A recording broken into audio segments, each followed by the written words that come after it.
స్వాతంత్ర దినోత్సవ వేడుకల్లో తెలంగాణ సీఎం కేసీఆర్ నిరుద్యోగులకు వరాల జల్లును కురిపించారు.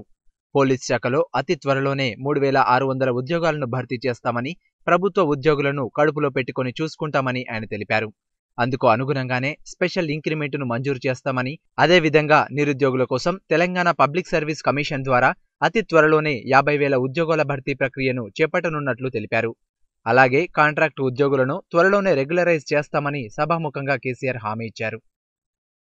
బ్రాండ్ ఇమేజ్ పెంచడానికి, పటిష్టమైన శాంతి భద్రతలు పరిరక్షించడానికి, నగర ప్రజలు సుఖంగా శాంతియుతంగా జీవించడానికి, ఇక్కడ ఉద్యోగులు మహిళలు ఎటువంటి భయాలు లేకుండా విధులు నిర్వర్తించడానికి అత్యంత ప్రాధాన్యాన్ని రాష్ట్ర ప్రభుత్వం ఇస్తూ ఉన్నది. హైదరాబాద్లో పోలీసు వ్యవస్థను పటిష్టపరచడానికి, ఆధునిక హంగులు సమకూర్చడానికి భారీగా గతంలో ఎన్నడూ లేని విధంగా పోలీసు శాఖ వారికి 340 కోట్ల రూపాయలు నిధులు మంజూరు చేసి విడుదల చేయడం జరిగింది. పోలీసు శాఖలో 3600 మంది సిబ్బంది నియామకానికి కూడా ఉత్తర్వులు జారీ చేయడం జరిగింది.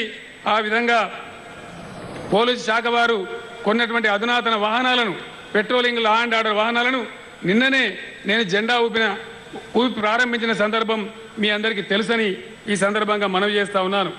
తెలంగాణ పబ్లిక్ సర్వీస్ కమిషన్ కూడా ఏర్పాటు చేయబడింది.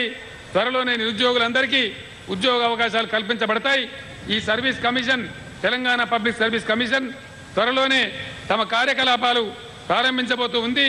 త్వరలోనే వివిధ రకాల 50,000 ప్రభుత్వ ఉద్యోగులను రిక్రూట్ చేయడం జరుగుతుంది సర్వీస్ కమిషన్ ద్వారా అని తెలంగాణ నిరుద్యోగులకు నేను సంతోషంగా తెలియజేస్తూ ఉన్నాను.